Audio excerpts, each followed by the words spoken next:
Tatiana Castillo Jiménez, representante de LucasArts Perú, directores, colaboradores de la AGN y distinguidos invitados. El Archivo General de la Nación les da la más cordial bienvenida a la Conferencia Internacional Conservación del Patrimonio Documental Archivístico, organizada por el AGN a través de su Dirección de Conservación y que se realiza hoy miércoles 4 de marzo del 2020. Antes de iniciar, les pedimos mantener sus teléfonos en silencio para evitar incomodar a los expositores y a los demás asistentes. A continuación, palabras de bienvenida a cargo del director de conservación Nicolás Díaz Sánchez.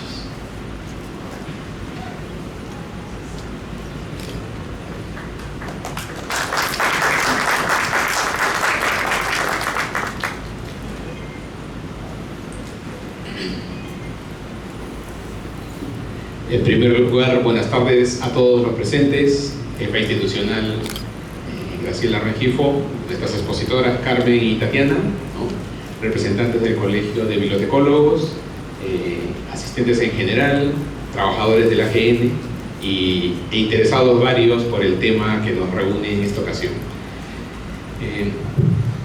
En relación a la exposición, vale la pena adelantar que es un tema vigente porque es nuestro día a día, es lo cotidiano, es algo a lo que nos enfrentamos de manera constante los que estamos desempeñando labores a nivel de archivos, bibliotecas, centros de información, incluso en lo cotidiano, ¿no? Y cuando hablamos de lo cotidiano estamos haciendo referencia a deterioro, lo cual lo asociamos al término daño, y consideramos que el daño es grave cuando prácticamente el objeto se ha perdido.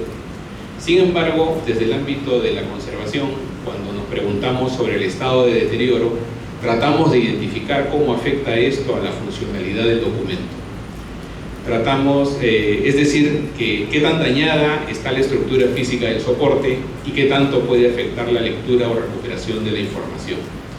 En situaciones extremas contemplamos la posibilidad de recurrir a la restauración para que el objeto recupere su funcionalidad, o en todo caso para prolongar la disponibilidad del documento porque su valor lo amerita.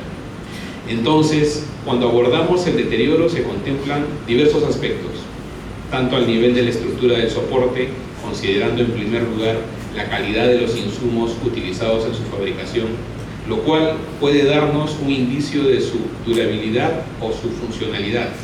Y en el caso de que los soportes sean los modernos, los actuales, también estamos hablando de que requerimos algún equipo o programa informático para su reproducción y recuperación de la información. En términos generales, estas son las condiciones de trabajo que contempla la conservación, al relacionarse con los documentos que pueden estar presentes en archivos, bibliotecas, centros de información y hasta en nuestro entorno privado. Ahora, en lo que respecta a la gestión documental, donde seguro participamos muchos de los aquí presentes, somos conscientes que la conservación acciona y ofrece recomendaciones que actúan de manera transversal, por tanto, su seguimiento será permanente, ya que estemos en contacto con documentación física como a nivel virtual. En este último punto hacemos referencia a lo relacionado a la preservación digital, que es una nueva forma que aborda la conservación, lo que al mismo tiempo significa que evoluciona y es trascendente.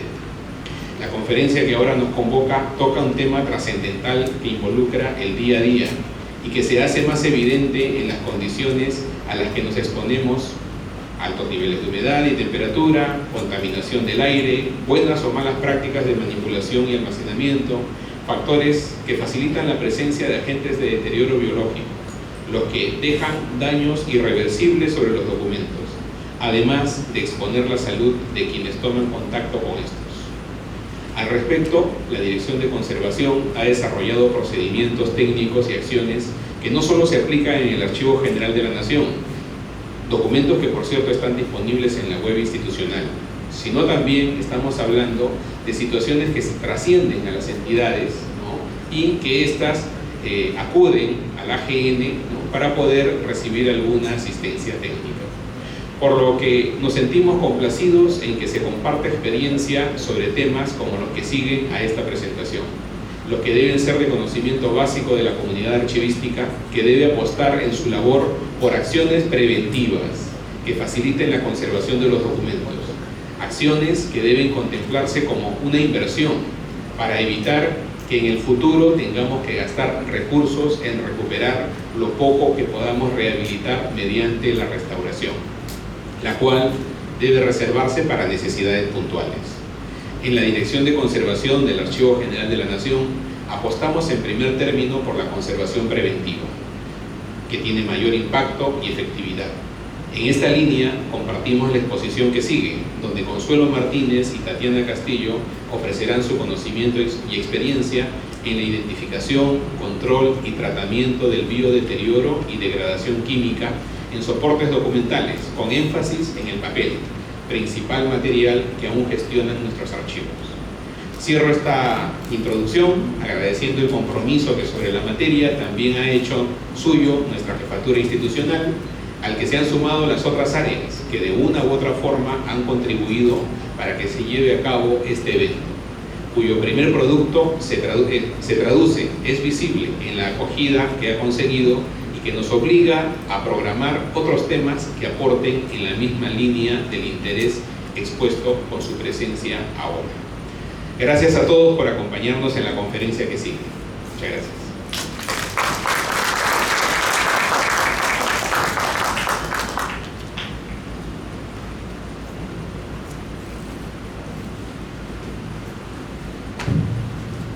Agradecemos las palabras del director de conservación, Nicolás Díaz Sánchez, y continuaremos con el programa de la conferencia.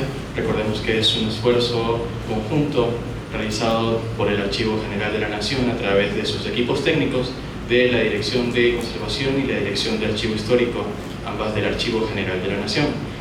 A continuación, invitamos a tomar asiento en la mesa de honor a las expositoras que hoy nos brindarán sus conocimientos. Iniciamos con Consuelo Martínez Rendo y Tatiana Castillo Jiménez. Por favor, acérquense a la mesa de honor.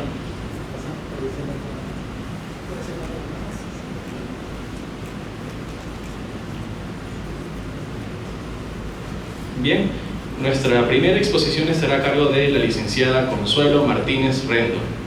Ella es licenciada en Ciencias Biológicas con especialización en Biología Técnica o Microbiología por la Universidad del País Vasco.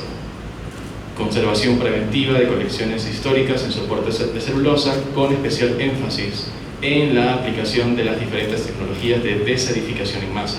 Actualmente es directora técnica para Iberoamérica en la compañía estadounidense Preservation Technologies. Reciban por favor a Consuelo Martínez Rendo, quien le brindará sus aportes en el tema que hoy nos compete.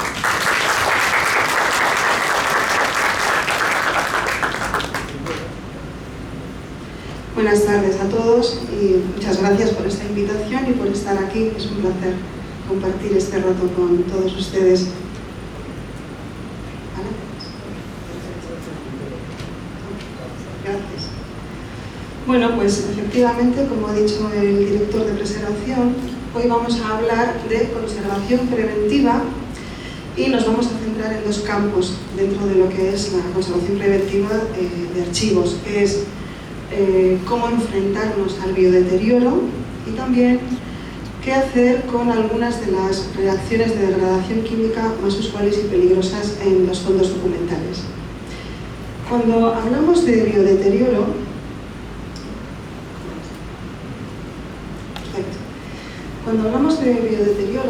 en realidad estamos hablando de algo que en otros contextos lo conocemos como biodegradación.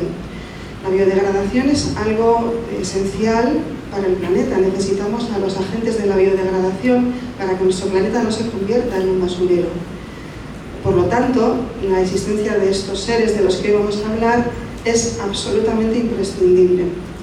¿Qué nos ocurre cuando hablamos del patrimonio? Bueno, los seres humanos tenemos una vida tan corta respecto a las obras que creamos que queremos de algún modo dejar nuestra huella cuando pasamos por este mundo. Y aquí es donde entra el campo de la conservación del patrimonio que creamos, los documentos que creamos, los monumentos y otras cosas. Pero nos encontramos que, al igual que la biodegradación es necesaria para la materia orgánica, nuestros archivos están constituidos por materia orgánica, con lo cual el proceso de biodeterioro es normal, sencillamente es normal, ocurre. Pero lo que queremos es evitarlo. ¿Por qué? Porque destruye las colecciones. Entonces, digamos que esto es una guerra sin límite, en la cual tendremos que aprender a ganar tantas batallas como sea posible. Y yo suelo plantear aquí una reflexión. Cuando un general está inmerso en una guerra, tiene que enfrentarse al enemigo, habitualmente, ¿qué es lo que hace en primer lugar?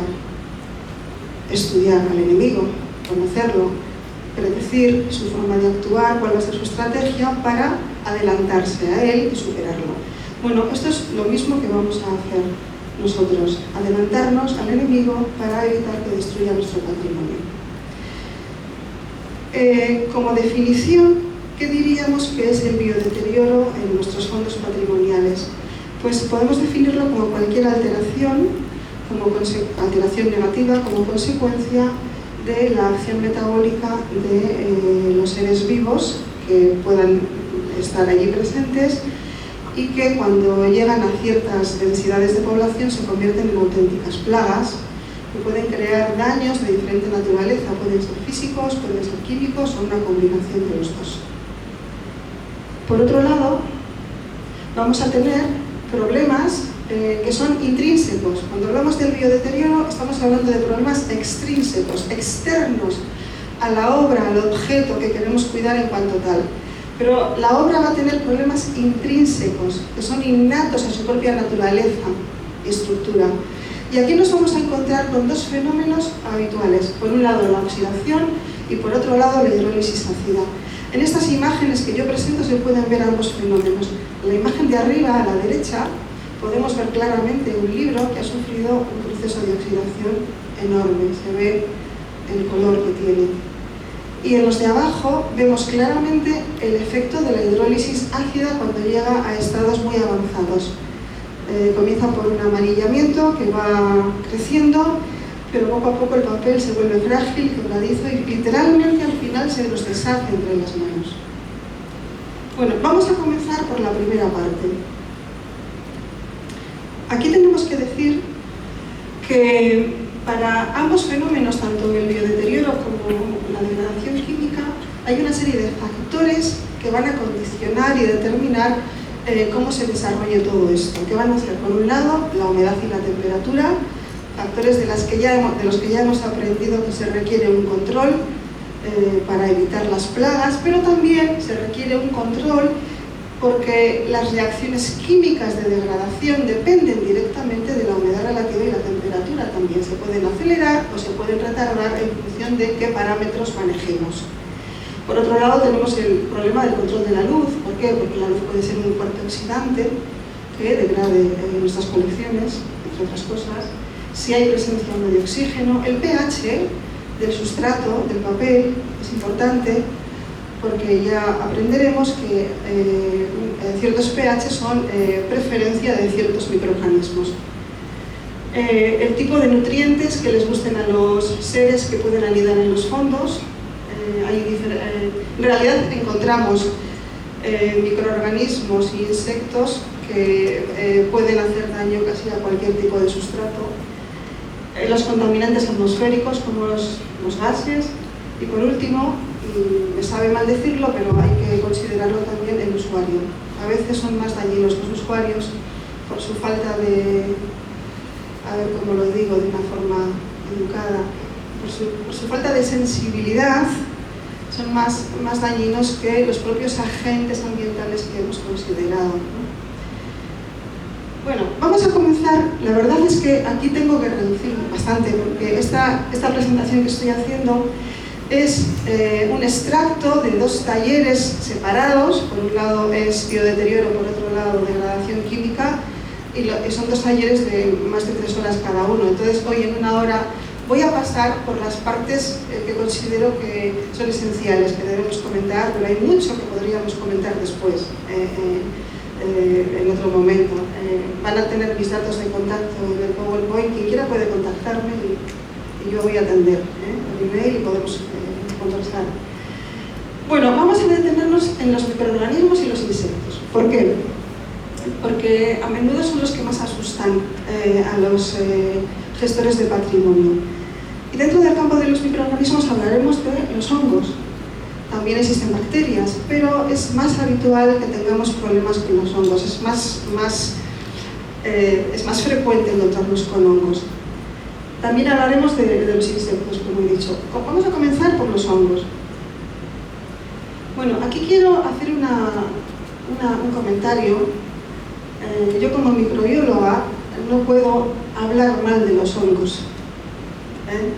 Me parecen seres... ¿Se oye bien? No. ¿No se oye? ¿Y ahora? ¿Sí? ¿Sí? Vale. ¿Se oye bien? Vale, si no, díganmelo, Vamos a ver, aquí presento dos tipos de hongos. Hongos unicelulares como las levaduras y hongos filamentosos, ¿no? El de la izquierda, les voy a decir cuál es su nombre. Se llama Saccharomyces cerevisiae. ¿A alguien se le ocurre de quién se trata, qué tipo de productos podemos obtener de este hongo? La cerveza, muy bien. El pan, un buen vino. Por lo tanto, ¿cómo? El panetón.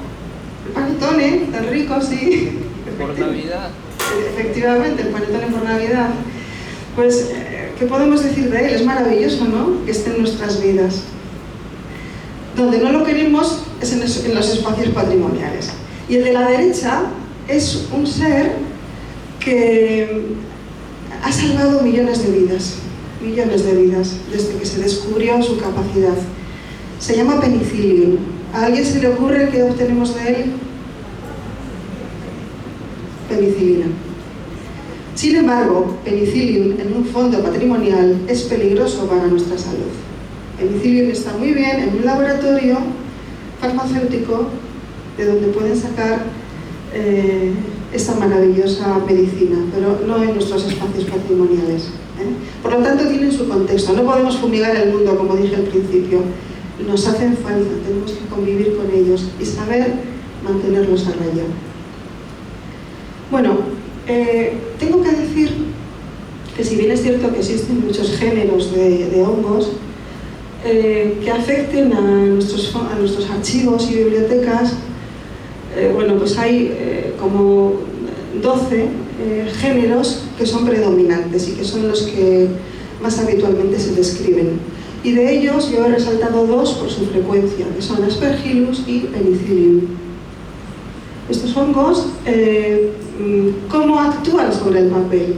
Producen unas enzimas que pueden degradar diferentes cosas. Pueden degradar el almidón, pueden degradar la celulosa, pueden degradar proteínas, por ejemplo en las encuadernaciones, lípidos, y además, como parte de su metabolismo, excretan ácidos, con lo cual, cuando se asientan en un sustrato, lo acidifican. Además, se da la paradoja de que les gusta vivir en sustratos ácidos.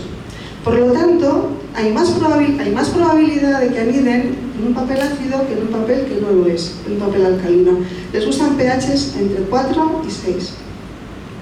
Por lo tanto, este es un tema a controlar. Si tenemos un fondo ácido, tenemos un factor de riesgo para el crecimiento de hongos. Sumado a otros factores ambientales, pues va a ser un paraíso, un edén para los hongos. También hay que comentar que he dicho que pueden ser patógenos, y lo son.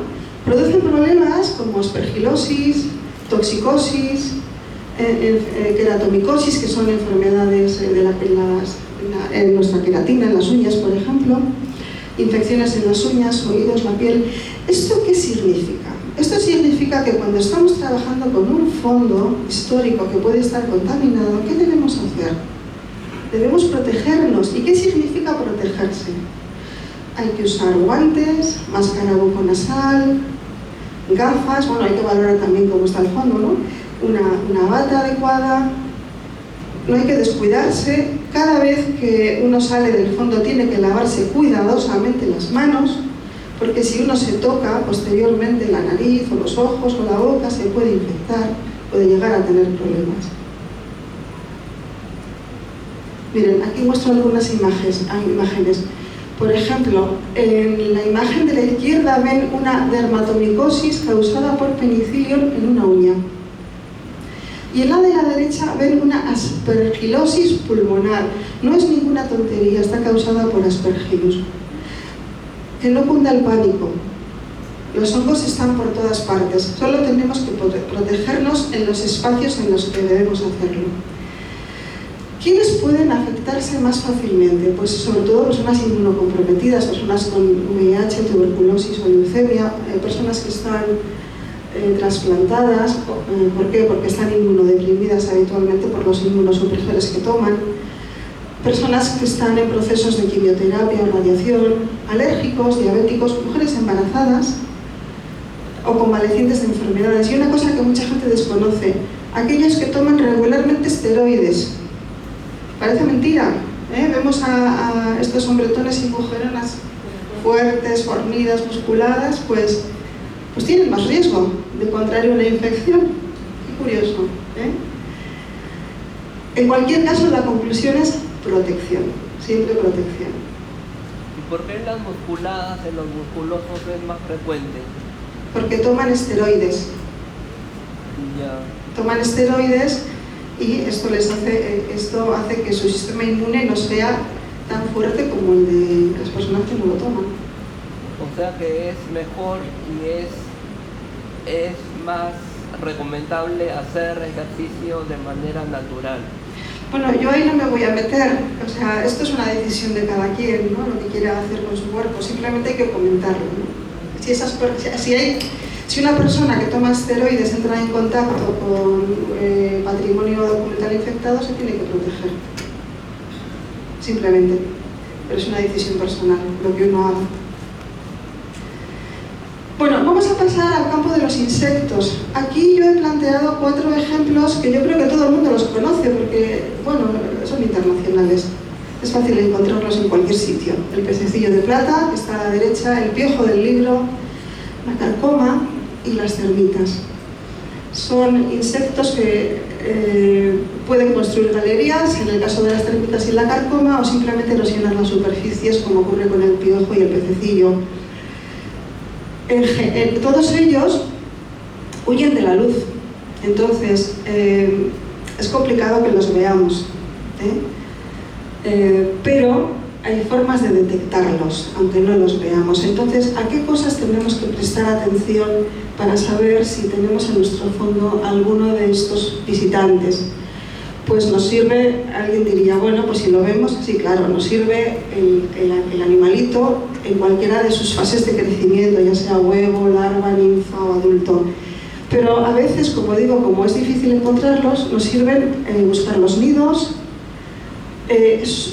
sus excrementos o el tipo de erosión o daño ocasionado, porque es particular de cada uno de ellos. Entonces, si vemos el daño, ya podemos determinar quién estuvo ahí. Y si determinamos que ha habido un daño y parece reciente, se tienen que encender todas las alertas. Voy a mostrar alguna foto que ilustra esto. Aquí vemos, por ejemplo, la foto de la izquierda arriba. Es una foto que tomé yo de un libro donde me encontré con un pececito de plata, con un lepisma muerto y muy seco, se ve ahí, ¿no? Pero, ¿cómo hubiera podido yo saber que él estuvo de visita en ese libro si no lo veo? Pues fíjense que en la parte del lomo del libro, ¿ven esas manchitas negras? Son sus excrementos. Y ven la parte de abajo, son las erosiones que dejó sobre la contratapa del libro. ¿Por qué? Porque se comen las colas, a veces no llegan a hacer agujero, pero sí dejan zonas transparentes en el papel. Entonces, si nosotros vemos en nuestro patrimonio estas señales, tendríamos que pensar que estuvo de visita y que algo tenemos que hacer. A la derecha ven, por ejemplo, las cucarachas, que no las vemos habitualmente, pero están por toda la tierra. Son totalmente ubiquistas y dejan sobre el papel unas manchas oscuras que parecen tinta, pero que no lo son. son sus excrementos, y bueno, es un daño que queda ahí permanente. Son simples ejemplos para que se entienda cuando digo cómo identificar estos bichos, si no los vemos, pues buscando los efectos de su actividad. Bueno, en todo caso, vamos a hacer un repaso de cuáles serían las medidas de prevención que se deben de tomar. Aquí quiero hacer un inciso. A menudo nos encontramos, esto no es tan infrecuente, que muchos de los edificios que albergan archivos o bibliotecas no fueron diseñados para tal fin.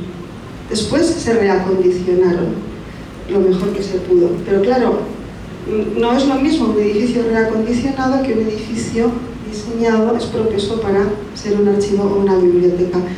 Eso significa que hay que estar siempre muy pendiente de las posibles deficiencias que pueda presentar. Incluso aunque el edificio sea nuevo, también hay que estar pendiente porque los edificios se degradan con el tiempo. ¿Qué deberíamos buscar? Pues deberíamos tener al personal de mantenimiento, tendríamos que generar un plan estratégico de conservación preventiva en el que todo el personal de la institución estuviera implicado. Entonces, el personal de mantenimiento debería ser consciente de que tiene que buscar y reparar cualquier grieta. ¿Por qué? Porque en esas grietas van a anidar microorganismos y insectos. Y no los vamos a ver, pero van a estar ahí. Los veremos después, pero es muy fácil para ellos estar ahí. Son grandes casas para ellos. Entonces, importante esto. También habría que buscar posibles focos de humedad y colocar mallas en las ventanas. Los focos de humedad, ¿por qué? Porque queremos un control de la humedad, para que no crezcan hongos. Y mallas en las ventanas para evitar que entren insectos a través de ellas. Mallas o filtros. A esto nos puede ayudar mucho el monitoreo con data lawyers. ¿Por qué razón? Pues porque el data lawyer nos da información nos puede dar información en continuo del estado de humedad relativa y temperatura de las salas patrimoniales. Cuando observamos una alteración que no nos parece normal, porque bueno, pues de pronto vemos un pico, imaginaros, de humedad, pero no ha llovido, no ha habido un cambio climatológico importante, a lo mejor eso es un indicio de que podemos tener en algún lugar una fuga de agua. A veces, desgraciadamente, hay zonas hay cañerías que pasan cerca de los espacios patrimoniales y esto puede ocurrir. Entonces, son excelentes también en el diagnóstico de posibles problemas estructurales del edificio. No solo nos ayudan a identificar microclimas y todo lo demás, también posibles alteraciones que tienen que ver con averías en el edificio. Es importante la ventilación, muy importante sobre todo para mantener a raya a los hongos. No solamente tenemos que controlar la humedad relativa y la temperatura, sino además mantener ventilado el espacio. Algunos lo hacen mediante sistemas de ventilación forzada, pero aquí también hay que hacer un inciso. Estos sistemas deben estar muy supervisados. Tienen que estar limpios, con los filtros adecuados y bien supervisados, porque de otro modo lo que estaríamos haciendo es esparcir el problema de unos lugares a otros. Revisión periódica de la colección. ¿Esto qué es? Que tiene que haber alguien encargado de ir a los fondos y hacer la inspección visual y la toma de muestras. Luego veremos algunas imágenes de cómo se pueden tomar las muestras. El mobiliario es importante también, porque el mobiliario, a veces hay baldas, estanterías de madera, sobre todo cuando hablamos de colecciones especiales antiguas, muchas veces encontramos que la institución conserva los muebles con la colección, porque también son ya parte del conjunto patrimonial. Estos muebles hay que controlarlos, porque si ellos tienen una afectación de insectos, van a dañar los libros o los documentos que se encuentren sobre ellos. La limpieza frecuente es muy importante. Y ahora preguntamos, ¿por qué? Porque el polvo es un Airbus o un Boeing para los microorganismos. Viajan estupendamente sobre las partículas de polvo. y también algunos insectos, los ácaros, por ejemplo. Entonces, la limpieza es fundamental para mantener a raya la actividad biológica. Y la colocación de trampas en los espacios patrimoniales nos ayudan a determinar, a hacer un muestreo periódico y determinar si tenemos insectos e incluso otros animales en el fondo. Hay que colocar estas trampas, hay trampas adhesivas, de luz, con feromonas, algunas son mecánicas. Se usan porque, como he comentado al principio, es difícil a veces ver estos seres, pero si las ponemos en diferentes lugares estratégicos, se pueden quedar atrapados. Allí donde veamos que quedan algunos, podemos asumir que hay muchísimos más y que tenemos que tomar acción. Bueno, otro punto es desacidificar los materiales celulósicos ácidos, porque he comentado al principio que los hongos crecen muy bien sobre papel ácido. Entonces, este es un factor de inhibición que añadiríamos. Importante, evitar comer y beber en los depósitos de la colección o en aquellos espacios en los que estamos manejando materiales de la colección. Esto es importante, porque aunque pensemos que somos muy limpios, que no estamos dejando restos de nuestra actividad, cualquier pequeña miga que dejemos es un gran pastel de boda para un ser minúsculo. Entonces estaríamos creando problemas sin querer. Debería existir en cada institución un espacio solamente para esta función, el que los empleados puedan tomar un café o comer un bocadillo en un momento dado, pero no se debería hacer fuera de este espacio. Y ese espacio debería mantenerse cuidadosamente limpio. Siempre, todos los días, limpiarlo cuidadosamente. Otra medida de prevención es establecer una cuarentena cada vez que hay una nueva incorporación.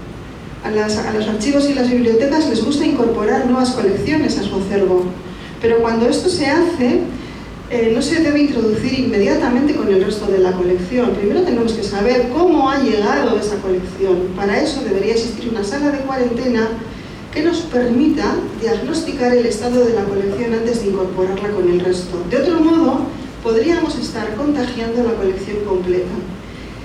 Y el modo de acción que tendríamos que seguir después ya se complica. No es lo mismo tratar una colección controlada pequeña que tratar una sala contaminada por la colección que hemos introducido. ¿Sí? Bueno, y de las medidas de protección adecuadas para el personal ya he hablado, así que vamos a seguir adelante. Ahora vamos a pasar, aquí voy a mostrar, aquí veis de lo que he hablado, los data lawyers, las trampas pegajosas con pegamento, incluso esa es una trampa con feromona específica para la polilla, por ejemplo.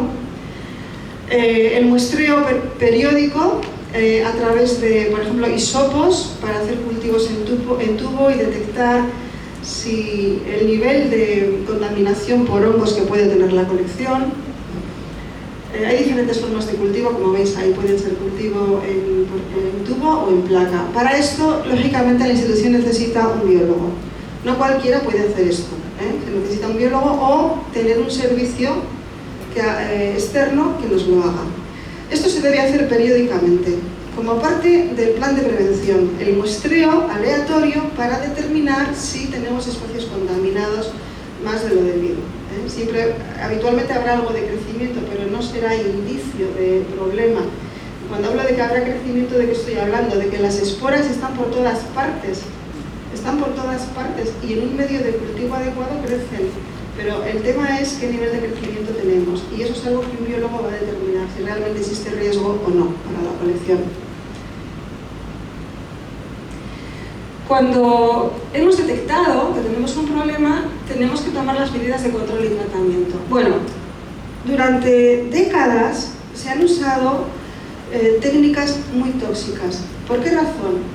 Porque se han empleado productos químicos que provienen del campo de la agricultura, que son muy efectivos contra los insectos, contra las plagas en general, pero que después se aplicaron al patrimonio cultural sin hacer las pruebas previas pertinentes, tanto de efectividad como de inocuidad para las colecciones. Y con el paso de los años se vio que a veces el remedio era peor que la enfermedad, porque sí, matábamos esos seres, pero generábamos otros problemas que hacían que la colección estuviera en peor condición. Por lo tanto, ¿qué debe de primar a la hora de escoger un sistema de tratamiento? Fundamentalmente aquellos que son no tóxicos, no dañinos para la colección, pero también no tóxicos para los seres humanos. Yo aquí muestro 4 que, bueno, pues, que son frecuentes, algunos más populares que otros. Por ejemplo, se hacen tratamientos con radiación gamma. Este es un tratamiento muy especializado que requiere instrumentalización y maquinaria que muy pocas instituciones tienen. Habitualmente es la maquinaria que suele haber en hospitales o en centros de investigación de muy alto nivel. Algunos usan centros de investigación para hacer este tipo de tratamiento. ¿Qué hay que decir al respecto? Es efectivo, es muy efectivo contra hongos y otros seres vivos, pero también es cierto que afecta a la obra tratada, porque se rompen algunos enlaces químicos y además su efecto es acumulativo. Por lo tanto, tiene defensores y detractores, porque tiene efectos negativos sobre las obras. Microondas. Algunos dicen que las microondas son muy efectivas. Sí, lo son, claro que sí. Es barato, es accesible, pero definitivamente no debe usarse. ¿Por qué? Porque las microondas van muy mal con los metales. ¿Cómo podemos estar seguros de que nuestro papel no contiene metales? ¿Qué pasa con las tintas que tienen metales? Podemos provocar una calcinación total de la obra. No se debería usar. ¿Calcinación? Calcinación, que se quema. Calcinación. Se quema, ¿sí? Vale. Otro sistema es el choque térmico, ya sea por altas temperaturas o congelación.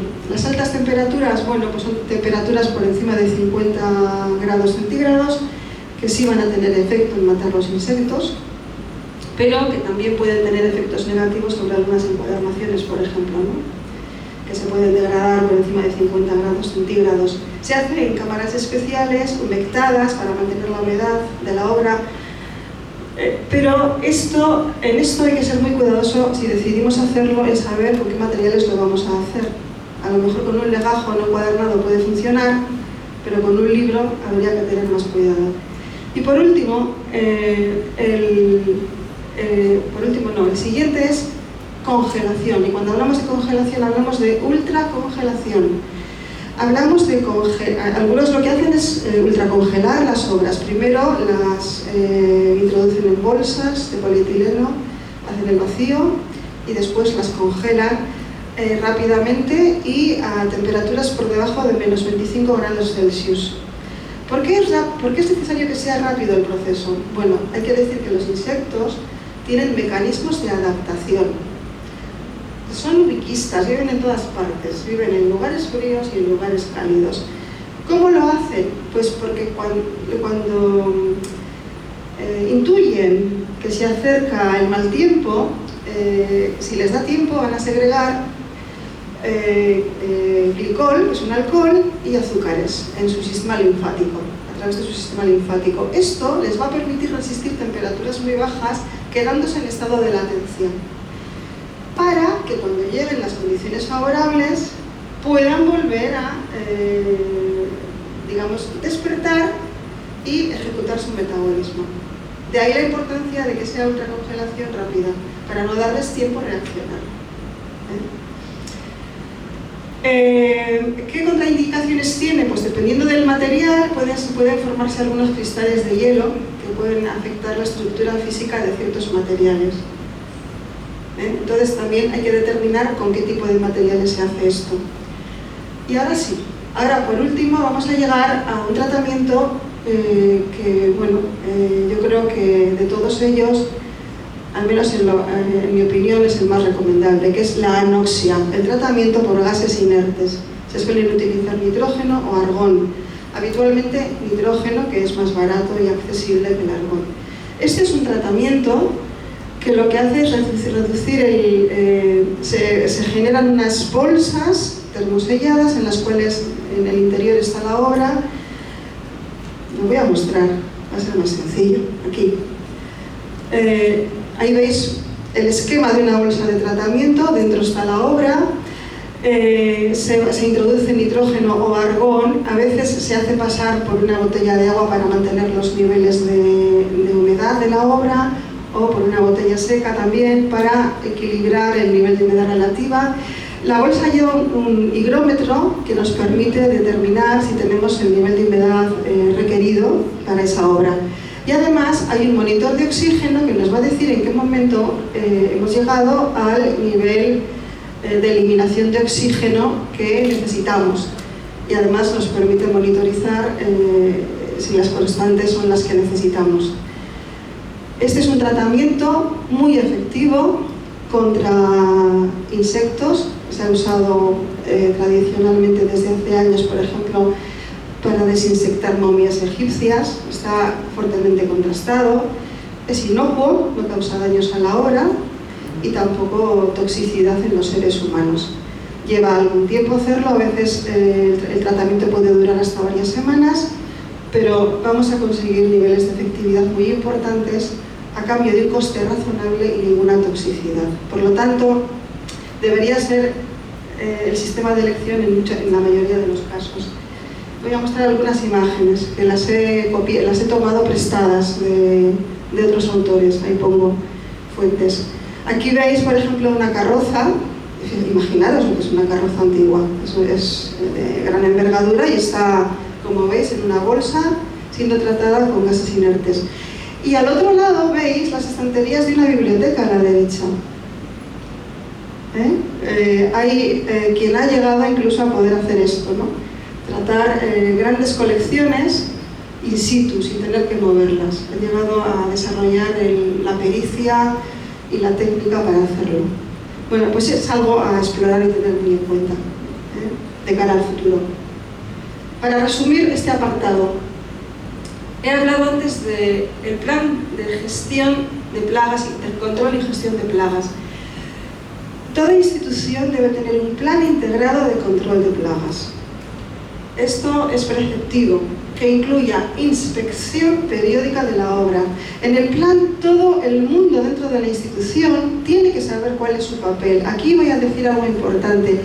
Todos los trabajadores son importantes, desde la persona que abre las puertas de la institución hasta aquellas personas, el director, por supuesto, y bueno, el personal de limpieza, importantísimo, fundamental. ¿Quién limpia los fondos? ¿Quién se va a encontrar habitualmente insectos? Muertos.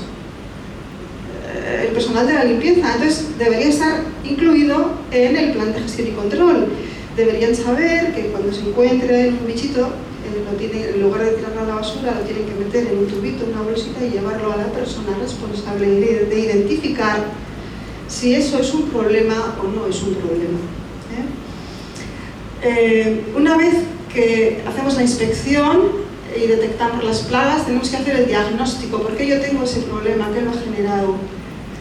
Y a continuación actuaremos en la medida de lo posible utilizando los métodos menos tóxicos, o si no nos queda otro remedio, limitaremos su uso al máximo. Deberemos ser constantes y aquí es importante la periodicidad. Y transcurrido cierto tiempo vamos a evaluar los resultados para comprobar si nuestro plan tiene fisuras o está bien diseñado. Esto en cuanto al control de plagas. En lo referente a problemas químicos del papel. Bueno, he hablado antes de la oxidación. La verdad es que la oxidación es un problema serio, pero aparte del control de la humedad relativa y la temperatura, la presencia de luz que es oxidante, a día de hoy no hay mucha más tecnología que podamos aplicar. Es importante el control de humedad, temperatura y presencia de luz. Algunos me han preguntado si podían desinfectar el ambiente con ozono. Pues radicalmente no, porque el ozono es un gran oxidante, no lo queremos introducir en nuestros espacios patrimoniales. Y básicamente estos son los cuidados que debemos tener para ralentizar las reacciones químicas de oxidación. Pero hay otra reacción química muy importante que destruye el papel y es la hidrólisis ácida. Este es un problema gravísimo en todos aquellos materiales, fundamentalmente desde mediados del siglo XIX hasta finales del siglo XX. ¿Por qué? Porque se hicieron sobre papel ácido. Quienes trabajamos en archivos sabemos que hay documentos de XVI, del XVII, del XVIII, incluso del XV, que uno mira el papel y tiene un nivel de resistencia y una presencia que gusta ver. Pero el XIX y el XX es muy pobre, es muy precario. ¿Por qué razón? Bueno, vamos a ver un vídeo que nos muestra cómo se hacía el papel antiguo y cómo se hace el papel moderno, y entenderemos el porqué de la diferencia.